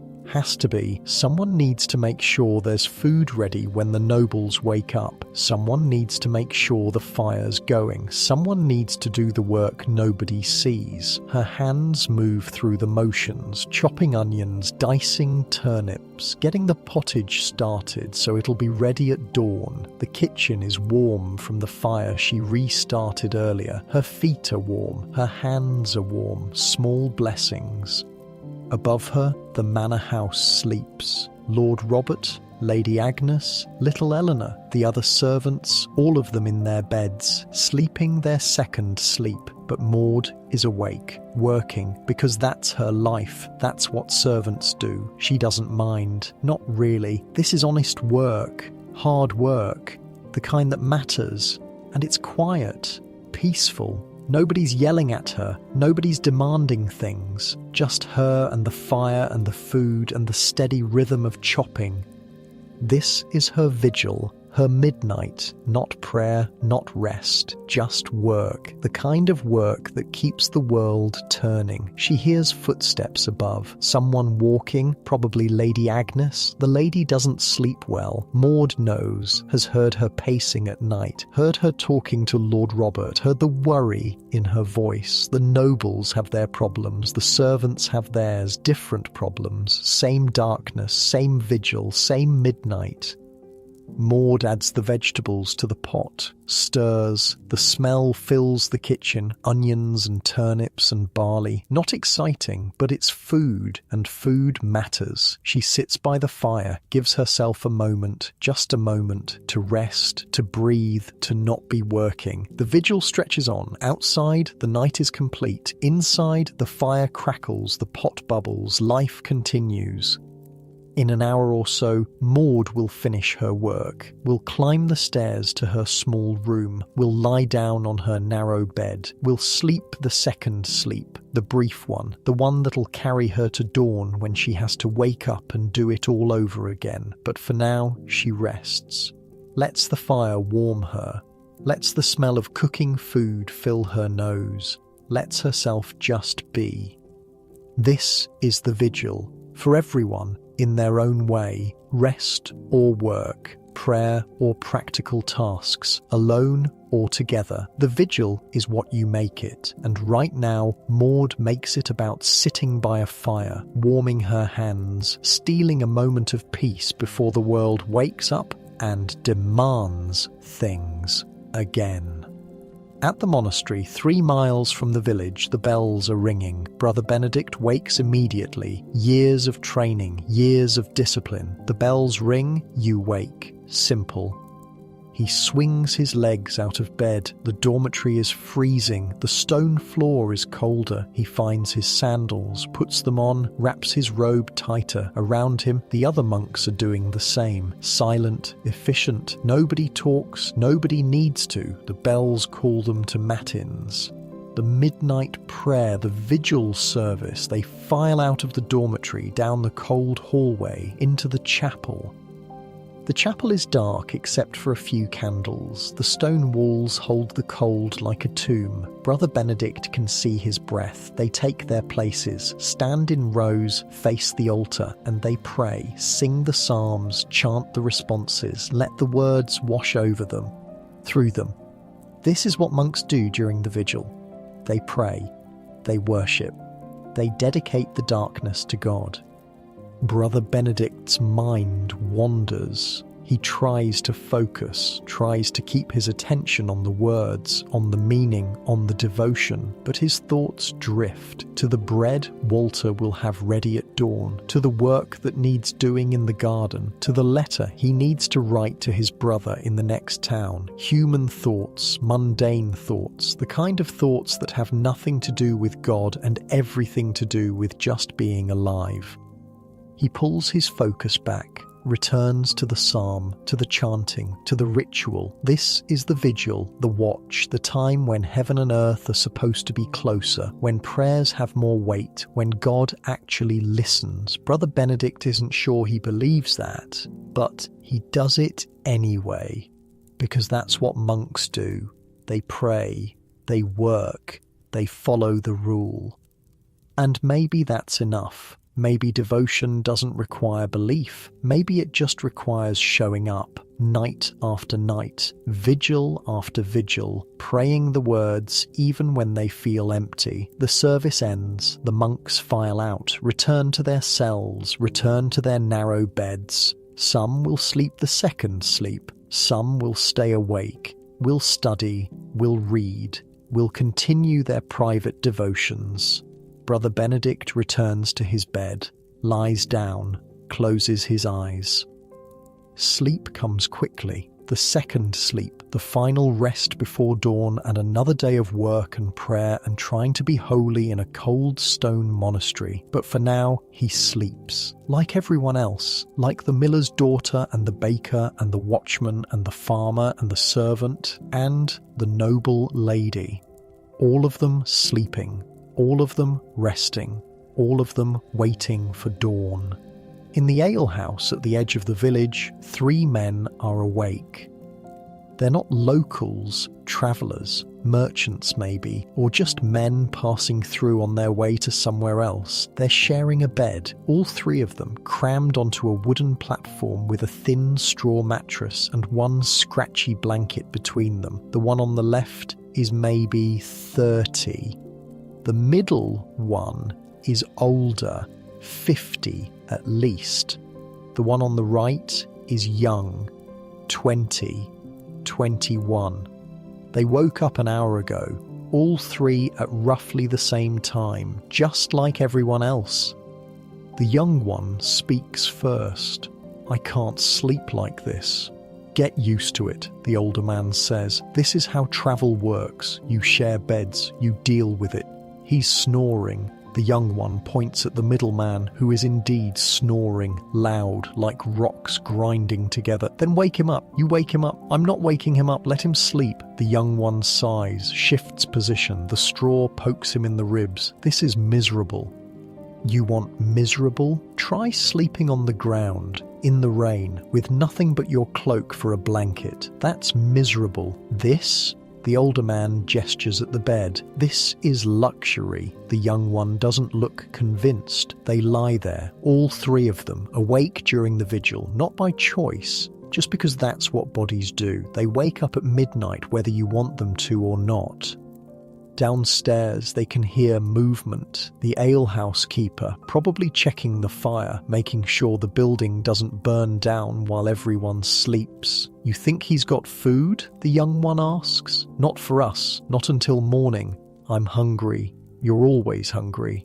"I'm 20, I'm supposed to be hungry." The older man laughs, quietly. "Fair point." They fall silent again. Outside, wind rattles the shutters. Inside, the middleman keeps snoring. This is the vigil for travellers, for people on the road, for men who don't have homes, don't have wives, don't have the comfort of familiar beds and familiar sounds, just shared mattresses with strangers, cold alehouses, the uncertainty of tomorrow. The young one speaks again. "You ever think about settling down?" "Every day." "So why don't you?" The older man is quiet for a long time. Then, "Because I'm good at this, at travelling, at trading, at moving from place to place. I'm not good at staying still." "That sounds lonely." "It is." They lapse back into silence. The vigil stretches on. The young one eventually stops squirming. The older man closes his eyes.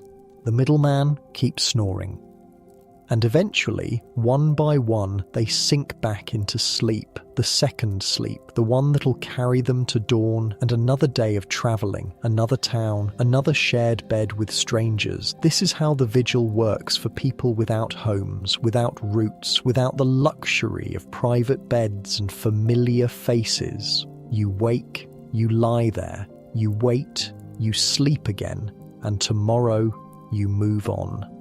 Back in the village, in the smallest house on the poorest street, old Margaret is awake.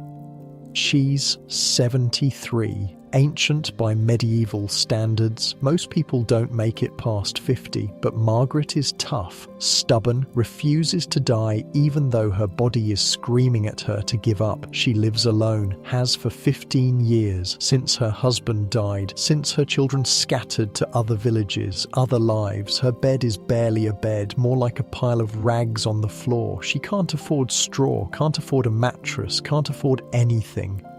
But she has a roof, has 4 walls, has a door that closes. That's more than some people have. She's been awake for hours, didn't really sleep the first sleep, hasn't slept properly in years. Old age does that, makes sleep impossible, makes the vigil last all night. She sits by the fire. Well, calling it a fire is generous. It's barely embers, barely anything, just enough heat to keep her from freezing. Her joints hurt, her back hurts, her hands hurt, everything hurts. Being old is just pain, constant, grinding pain, and the knowledge that it's never going to get better, only worse. She hears footsteps outside, Richard probably, the watchman, making sure she's still alive. He does that, checks on her every night during his rounds, taps on her door, waits for her to tap back. A simple code. 1 tap means she's okay. No tap means he needs to break down the door. She taps. Once. Hard enough that he'll hear. The footsteps pause, then continue. He's satisfied. She's alive for another night. Margaret stares at the embers, thinks about her husband, about her children, about the life she had before age turned her into this. She wasn't always old, wasn't always alone. She used to wake during the vigil and have someone to talk to, someone to hold, someone to make the darkness less dark. But that was a long time ago, 50 years ago, a different life. Now she's just old and alone and waiting to die. The vigil is cruel when you're old. It's too long, too quiet, too much time to think about everything you've lost, everything that's gone. She adds another tiny piece of wood to the fire, watches it catch, burn, turn to ash. Like everything else, everything burns, everything turns to ash. Eventually, she closes her eyes, tries to sleep, the second sleep. The one that might take her through to morning, or might not. At her age, you never know if you're going to wake up. But she's too tired to care, too old to worry about it. She drifts, sinks, falls into something that might be sleep or might be death. Hard to tell the difference anymore. At the manor house, in a guest room, Sir William is awake. He's visiting from 2 towns over.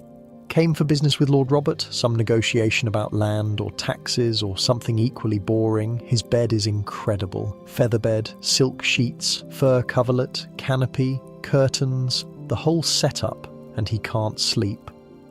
Not because it's uncomfortable, it's the most comfortable bed he's ever been in, but his mind won't shut off. He woke during the vigil, like everyone, but instead of drifting back to sleep, his brain decided to review every stupid thing he's ever said or done. That time he insulted the bishop, that time he lost money on a bad investment, that time he proposed to Catherine and she laughed, literally laughed. His mind is cruel during the vigil, just replays all his failures, all his mistakes, all his regrets. He gets out of bed, paces, the room is warm, there's a brazier in the corner, tapestries on the walls, everything a noble could want, but he's still miserable. He hears voices, quiet. coming from down the hall. Lord Robert and Lady Agnes, probably, having one of their midnight conversations. Sir William envies that, envies having someone to talk to, someone who knows you, who shares the vigil with you. He's 42 and alone, never married, never found anyone who could stand him long enough. His fault, probably. He's difficult, demanding, has standards nobody can meet, including himself. The vigil makes you face that kind of thing, makes you look at your life and see it clearly, see what you have, what you don't have, what you'll never have. He returns to bed, lies there, stares at the canopy above him. Tomorrow he'll negotiate with Lord Robert. Tomorrow he'll be important and powerful and in control. But tonight, right now, he's just a lonely man in a dark room, thinking about all the ways his life went wrong. The second sleep eventually comes, pulls him under, into dreams about Catherine, about her laugh, about the life he could have had if he'd been different, better, less himself. Down in the village, Emma is deeply asleep, has been for hours. The second sleep took her hard. She's young, her body knows how to rest. She's dreaming about bread, which is weird, but dreams are weird. In the dream, she's in the bakery. Walter is showing her how to knead dough, his hands over hers. Guiding, teaching. It's not romantic, not really, just practical, just learning a trade. But there's something comfortable about it, something safe, like this is what life could be, working beside someone, learning from them, building something together. She doesn't know what it means, doesn't know if it's a message or just her brain doing random things. But she sleeps, deeply, peacefully, the way 19-year-olds sleep when they're not worried about anything yet. When you're young, the vigil is simple. You wake up. You go back to sleep. That's it.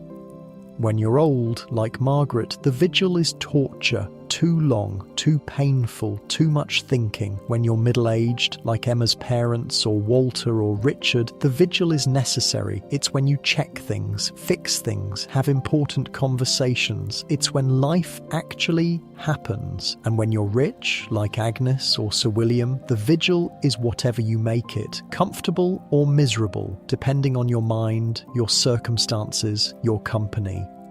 The vigil doesn't care about your age, doesn't care about your station, doesn't care about your problems. It just is. It happens every night to everyone. First sleep, vigil, second sleep, dawn, the rhythm that holds the medieval world together. At the monastery, Brother Benedict is awake again. Couldn't fall back asleep after matins. His mind is too active, too full of thoughts. He's in the scriptorium, copying a manuscript, working by candlelight, his hand moving across the page, careful, precise. This is what some monks do during the vigil. They work, they study, they copy texts, they preserve knowledge while the world sleeps. Brother Benedict finds peace in this, in the scratching of the quill, in the smell of ink, in the slow, steady work of creating something beautiful. He's copying the Gospel of Luke, has been for 3 months, will probably take another 3 to finish, but that's fine. Time means nothing in a monastery. Everything moves at the same pace, slow, deliberate, eternal. The candle flickers, the shadows dance, his hand keeps moving. This is his vigil, not prayer, not sleep, just work, holy work, the kind that matters.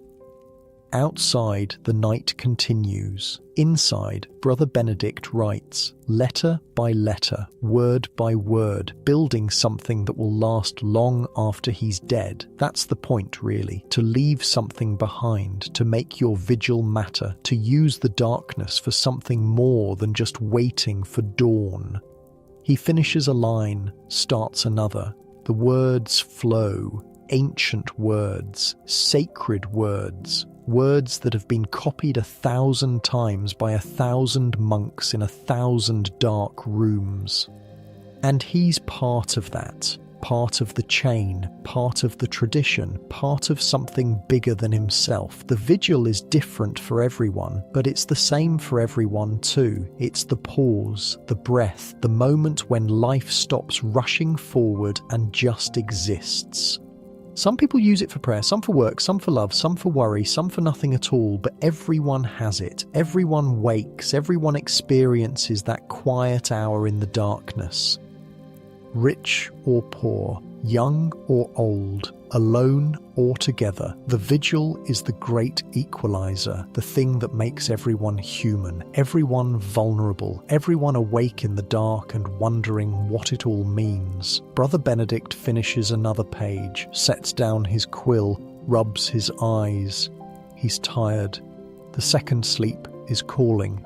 He can feel it, that pull toward rest, toward dreams, toward whatever the night holds. He blows out the candle, walks back to his cell, lies down on his narrow bed, and sleeps like everyone else, like the miller's daughter and the lonely noble and the old woman and the travelling merchants and the baker and the watchman and the farmer, all of them sleeping, all of them resting, all of them waiting for dawn, for morning, for another day. But that's still hours away. Right now, it's still night, still dark, still the vigil, and the world sleeps, in shifts, in stages, in the ancient rhythm that humanity has followed since the beginning. First sleep, vigil, second sleep, the pattern, the cycle, the way things have always been, until they change, until the world shifts, until artificial light and industrial schedules and modern life destroy the rhythm forever. But that's coming in a few hundred years. In the blink of an eye, historically speaking. For now, the medieval world sleeps, in two shifts, in the darkness, in the comfort of a pattern that feels natural, normal, right. And tomorrow, when the sun rises, they'll all wake and work and live, and eventually, when night falls again, they'll sleep 2 times, like always, like their parents did, like their grandparents did, like everyone has always done, because that's just how sleep works, how it's always worked, how it always will work, right? Right? The second sleep is different, not worse, not better, just different. Emma sinks into it like falling into water, heavy, complete, her body surrendering to rest one more time before morning demands everything from her again. The dream about the bakery fades, replaced by something else, something formless, just colours and sensations and the vague awareness that she's sleeping. Her brothers are out too. John stopped shifting around an hour ago. Dickon never woke up at all. Kid sleeps like the dead. Behind the curtain, her parents are quiet, their breathing synchronized. After 22 years of marriage, even their sleep rhythms match. The house settles, the fire burns low, the darkness deepens. This is the second sleep, the final rest, the one that carries you from midnight to dawn, from vigil to daylight, from one day to the next. It's lighter than the first sleep, not as deep. Your brain knows morning is coming, knows you need to be ready to wake up for real, to face work, to face life, but it's still sleep, still rest, still your body doing what it needs to do. Emma's breathing slows, her heartbeat slows. The world fades to nothing. Across the village, Walter is still awake. He can't remember the last time he had a proper second sleep, maybe 3 years ago, maybe longer, when Margaret was alive and helping him and he could actually rest. Now he just works, through the first sleep, through the vigil, through the second sleep, until dawn breaks and the bread is ready and the village wakes up hungry. John left an hour ago. Good kid, learned fast, didn't complain. Walter appreciated that. The monastery loaves are done. Perfect.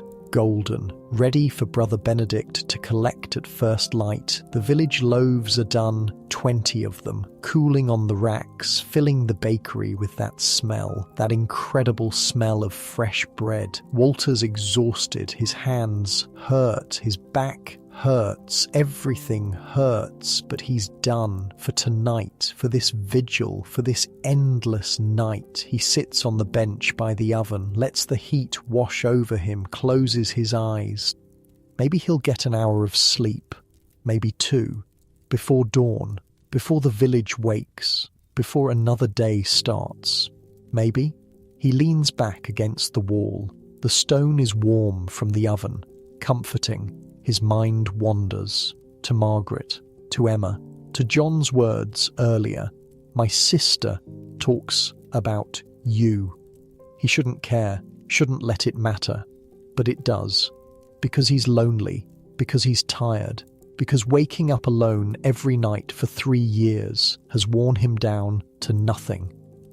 Maybe he should talk to her, to Emma, see if there's something there, see if she's actually interested, or if her mother is just pushing, or maybe he should leave it alone, keep his head down, keep working, keep surviving. He doesn't know, he's too tired to know. Sleep takes him right there on the bench, sitting up, leaning against the warm stone. His second sleep coming in fragments, in stolen moments, in whatever rest he can grab before morning.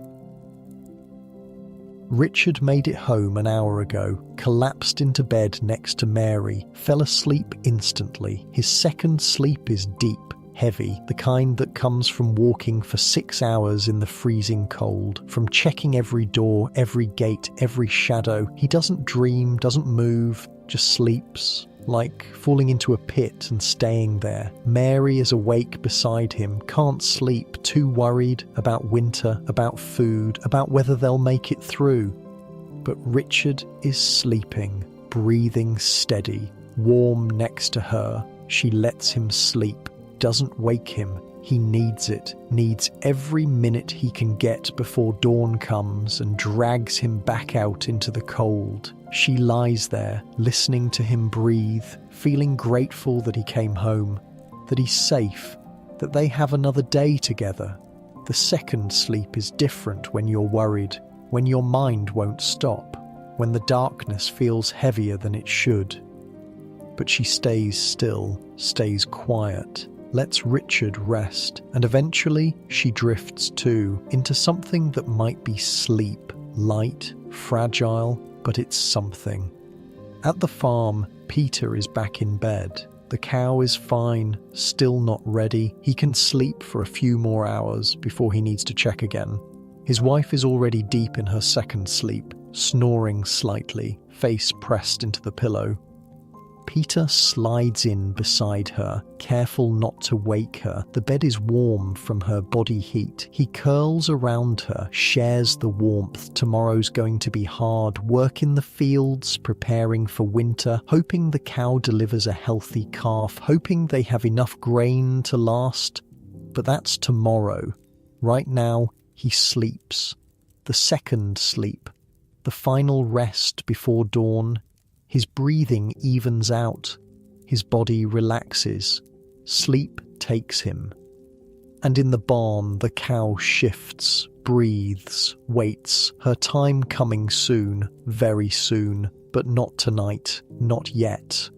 Agnes is dreaming. Good dreams this time. Eleanor is older, 10 or 11, laughing, running through the garden. Robert is there too, smiling, actually smiling instead of scowling. The dream is so real she can smell the flowers, feel the sun, hear Eleanor's laugh echoing off the manor house walls. She doesn't want to wake up, doesn't want this to end. But dreams never last. They fade, dissolve, leave you reaching for something that was never real. She drifts deeper, into darkness, into the second sleep that'll carry her to morning, to another day of managing, of negotiating, of trying to hold everything together. Beside her, Eleanor has stopped moving, settled into her own deep sleep, clutching that ugly doll. Safe, warm, protected. Robert is snoring again. That familiar sound. The one Agnes has fallen asleep to for 12 years. Her family, her responsibility, her life. She sleeps, the second sleep, carrying her through the last hours of darkness, toward dawn, toward whatever tomorrow brings. In the monastery, the bells are silent. Matins is done. The next service won't be until Lauds, at dawn, when the sun rises and the new day officially begins. Brother Benedict is asleep in his cell, flat on his narrow bed. No pillow, no comfort, just sleep, pure and simple. The other monks are the same, all of them resting, the second sleep taking the entire monastery, wrapping it in silence. The scriptorium is empty, the chapel is empty, the hallways are empty, just stone and darkness and sleeping monks. This is what the second sleep looks like in a monastery. Complete, total, everyone resting before the day's work begins. No vigil conversations, no midnight tasks, just prayer and then sleep. The rhythm of religious life, structured, predictable, safe. Brother Benedict doesn't dream. His sleep is blank, empty, just rest without thought or image. And outside his window, the sky is starting to change, just barely. The darkness isn't quite as dark. The black is turning to deep blue. Dawn is coming. Emma's eyes open, not all the way, just a crack. Just enough to sense that something's different. The room is still dark, but not midnight dark, not vigil dark. This is pre-dawn dark, the kind that means morning is close. She can hear it too, the village waking up, a rooster crowing, distant, followed by another, then another, doors opening, shutters being unlatched, people stirring. The second sleep is ending, has ended. Time to get up, time to start the day. Emma groans, doesn't want to move. The straw is still poking her, but she's warm, comfortable, or comfortable enough. Emma, her mother's voice, tired. Time to wake up. 5 more minutes. Now. Emma sits up. The cold air hits her immediately. Jesus, it's freezing. She can see her breath. John is already up, moving around, getting dressed. Dickon is still asleep. Of course. Wake your brother, her mother says. Emma pokes Dickon with her foot. Up. He groans. Rolls over. Doesn't wake up. She pokes him harder. Up. Now. Go away. Get up, or I'm telling Mother you peed the bed. I didn't pee the bed. Then get up. He sits up, glaring at her. I hate you. Good. Get dressed. The family stirs, coming alive. The night officially over. The 2 sleeps finished. The day beginning. Emma's father is already pulling on his boots, getting ready to head to the mill. The stones won't turn themselves. Her mother is moving to the hearth, coaxing the coals back to life, adding wood, getting the fire going for breakfast. This is how mornings work, everyone waking up at roughly the same time. Not because of clocks, not because of alarms, just because the sun is about to rise and work needs to happen. Emma gets dressed. Her dress is cold, everything is cold, but she pulls it on anyway, wraps her shawl around her shoulders. Outside, the sky is lighter, blue-grey, the stars are fading. Dawn is maybe 20 minutes away. She can smell bread, fresh bread, from Walter's bakery. He did it, worked all night, made tomorrow's bread in yesterday's darkness, just like he does every single night. Emma thinks about him, about the conversation with her mother, about whether she could do that, live that life, wake up at midnight forever. She doesn't know, honestly doesn't know, but she's 19. She has time to figure it out, time to decide. Right now, she just needs to get through today. Help her mother, help her father, do the work that needs doing. The rest will sort itself out, eventually. Walter wakes with a start. Damn, he fell asleep, on the bench, like an idiot. He looks around. The bakery is quiet, the loaves are still on the racks, still perfect, good. Outside he can hear the village waking up. Footsteps, voices, life starting again. He stands, stretches, his back cracks, his neck cracks. Everything hurts worse than before, but the bread is done. That's what matters. He walks to the door, opens it. The cold air hits his face. The sky is getting lighter. Dawn is close. Brother Benedict will be here soon, right on time, like always, to collect the monastery loaves, and then the villagers will come, buying bread for their families. Starting another day. Walter rubs his face, tries to wake up, tries to feel human. He got maybe an hour of sleep, maybe less. His second sleep was a joke, a fragment, nothing. But it'll have to be enough. It's always enough. It has to be. He hears footsteps, turns. Brother Benedict is already here, early, walking up the lane, his robe swishing, his sandals slapping the frozen ground. "Morning, Walter. Morning, brother. The bread ready?" "Always is." Walter goes inside, gets the monastery loaves, wrapped in clean cloth, still warm. Brother Benedict takes them, nods his thanks, leaves without another word. Monks don't waste time on conversation. They have prayers to say, lauds to sing, holy work to do. Walter watches him go, then turns back to the bakery, to the village loaves, to another day of the same thing he did yesterday, the same thing he'll do tomorrow. This is his life now. Has been for 3 years. Will be for however many years he has left. Work through the night. Grab an hour of sleep. Wake up, sell bread, sleep a few hours during the day, wake up, start again. Not the life he wanted, but it's the life he has. He sits on the bench, waits for customers, watches the sky get lighter and lighter. Dawn is here, the night is over, the 2 sleeps are finished, and the world keeps turning, like it always does, whether you're ready or not. At the manor house, Agnes wakes to Eleanor's elbow in her ribs. "Mama, I'm hungry." Agnes groans. "What time is it?" "Morning time." That's not helpful, but Eleanor's right, it's morning. The room is lighter, not much, but enough to tell that dawn is close. Robert is already up, getting dressed, preparing for the day, lord things, noble things, whatever he does. Agnes sits up, her hair is a mess, her mouth tastes terrible, but she's awake, the second sleep is over. "Come on," she tells Eleanor, "let's get you breakfast." They go downstairs. The kitchen is already alive. Maud and the other servants moving around, making breakfast, getting the household ready for the day. The smell of fresh bread fills the air. Walter's bread, delivered by Brother Benedict. The cycle continuing, work to food to life. Agnes sits with Eleanor. They eat porridge, fresh bread with butter, weak ale because the water isn't safe. This is morning in a manor house. Comfortable, safe, warm.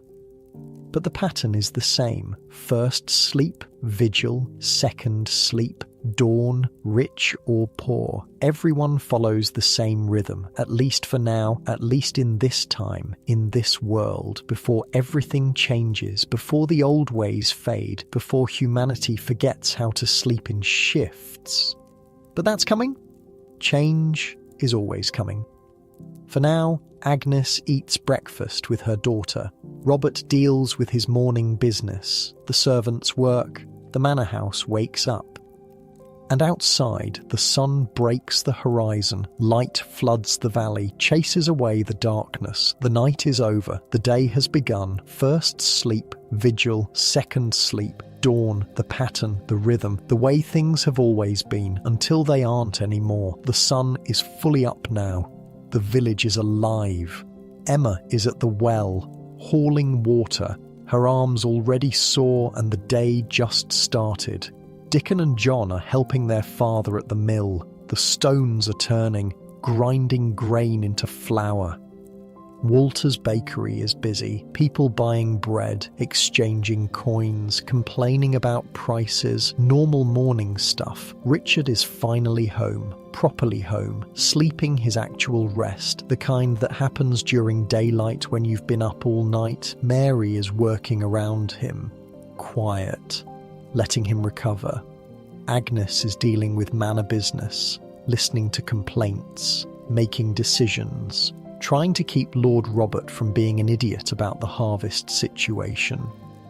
This is how days work after the 2-sleep night. You wake up, you work, you do what needs doing, you survive, and when night falls again, you'll do it all over. First sleep, vigil, second sleep, dawn, the pattern, the rhythm, the way humans have slept for thousands of years.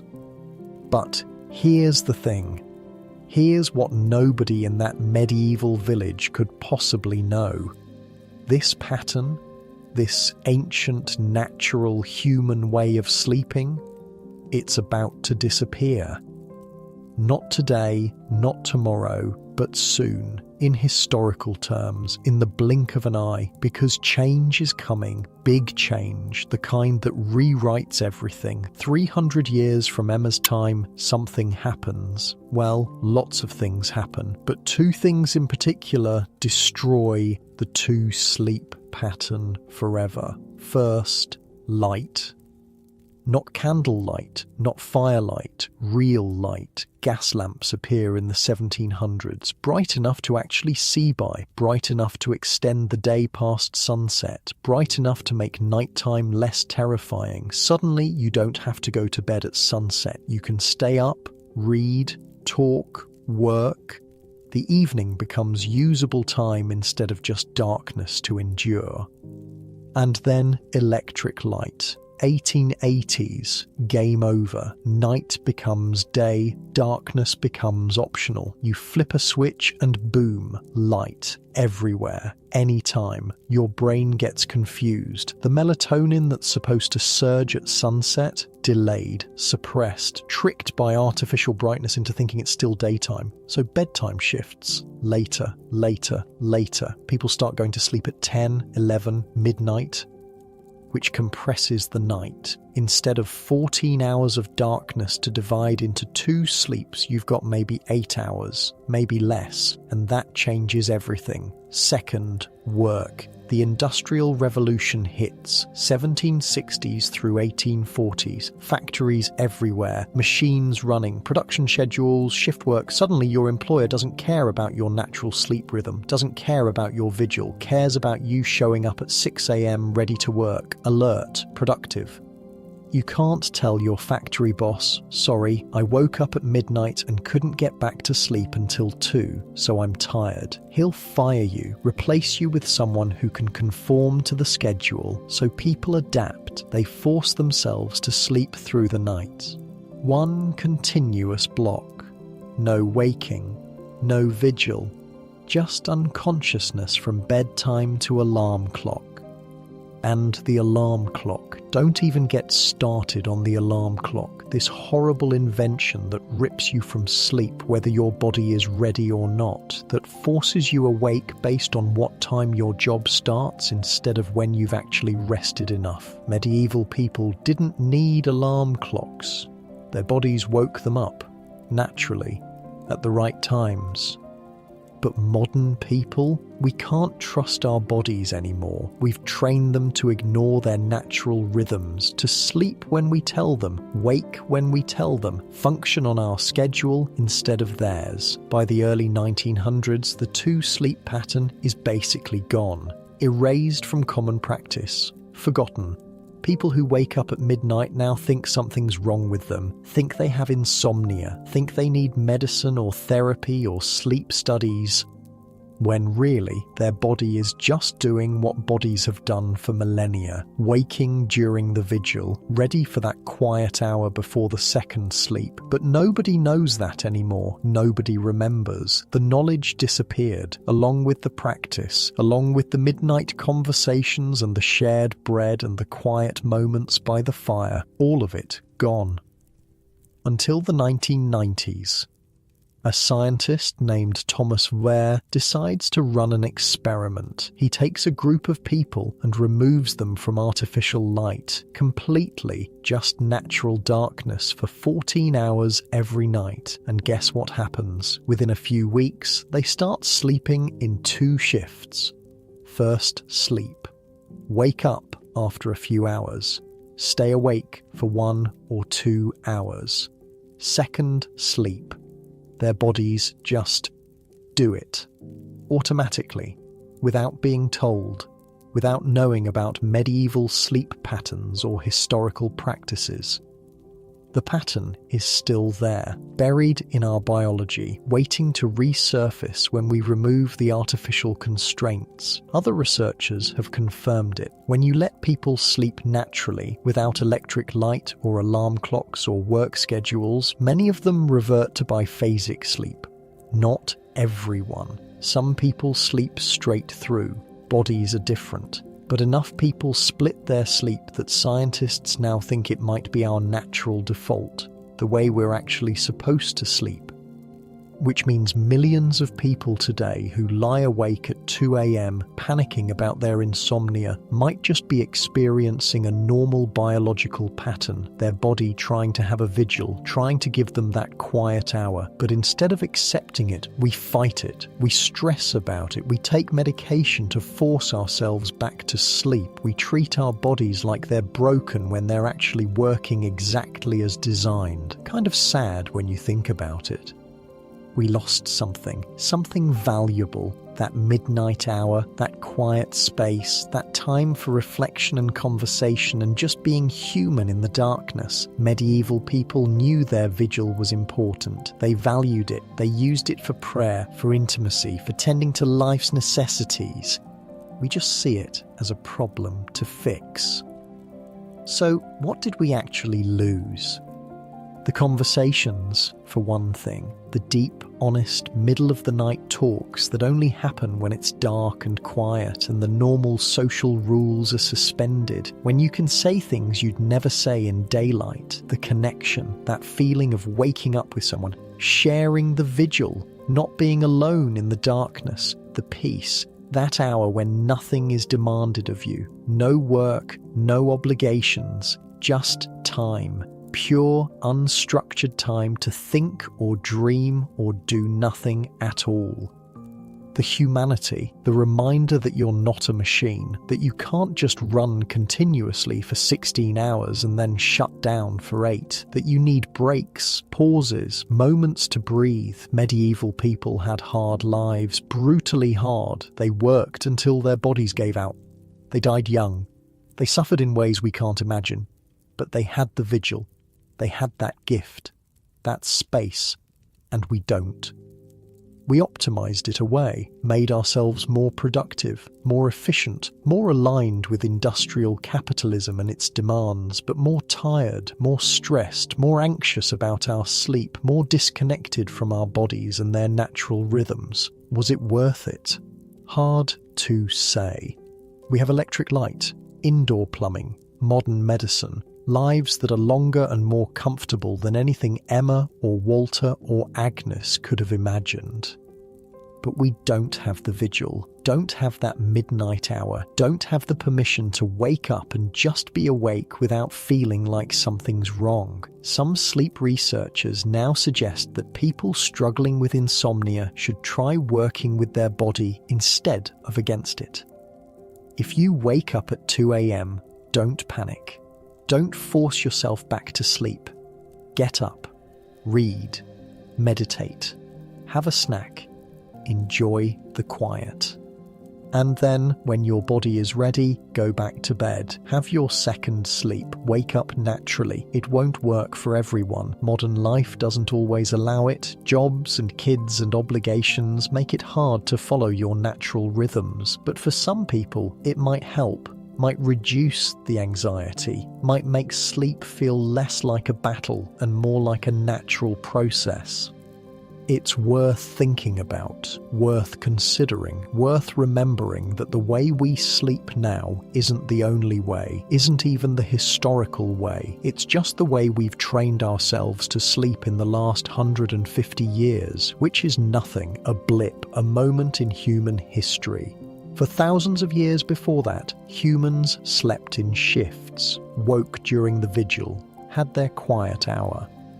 And their bodies were fine, their sleep was fine, they rested and recovered and lived their lives without obsessing about getting 8 continuous hours. Maybe we could learn something from that. Maybe we could be a little gentler with ourselves, a little more accepting of what our bodies want to do. Or maybe not. Maybe continuous sleep really is better for modern life, for modern demands, for the world we've built. But at least we know now, that waking at midnight isn't a disorder, isn't a problem, isn't broken. It's just your body remembering a pattern so old it's written into your biology, into your genes, into the very structure of how you're built. First sleep, vigil, second sleep. The rhythm of humanity, the pattern of the ages, the way we slept when we lived in harmony with darkness instead of fighting against it.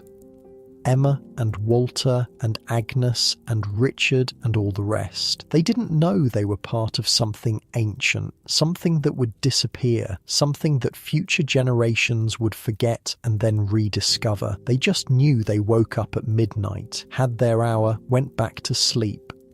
And maybe that's enough. Maybe it's not about knowing or understanding or optimizing. Maybe it's just about accepting, about being human, about following the rhythms that have guided us since we first learned to close our eyes and rest. The medieval world is gone. The 2-sleep pattern is mostly gone. The vigil is gone, but the memory remains in our bodies, in our biology, in that little voice that says, when you wake at 2 a.m., this is normal. This is okay, you're not broken. And on quiet nights, when the darkness feels heavy and sleep won't come, maybe you can remember them. Emma by her fire, Walter in his bakery, Agnes with her daughter, Richard walking his rounds, all of them awake together, all of them sharing the vigil, separated by centuries, connected by biology, united in that quiet hour when the whole world pauses and takes a breath before continuing on. First sleep, vigil, second sleep, dawn, the pattern, the rhythm, the gift we forgot we had. Unlike those medieval nights, you're warm right now, safe, comfortable in your bed with its soft mattress and clean sheets. No straw poking you, no fleas, no freezing darkness, no uncertainty about whether you'll wake up tomorrow. You have everything they didn't. Every comfort, every luxury, including the ability to sleep through the night if you choose to. No vigil required, no midnight waking, just rest, pure and simple. And maybe that's okay, maybe that's progress, maybe that's better. Or maybe, somewhere in your biology, your body remembers the old way, the ancient pattern, the 2 sleeps with their quiet hour in between. And if you wake up tonight in the darkness and can't quite fall back asleep right away, maybe that's not a problem. Maybe that's just your vigil, your hour, your moment to breathe. Listen to your breathing, feel the rhythm, let yourself rest. The medieval world sleeps in shifts. Your world sleeps however it needs to. Both are fine,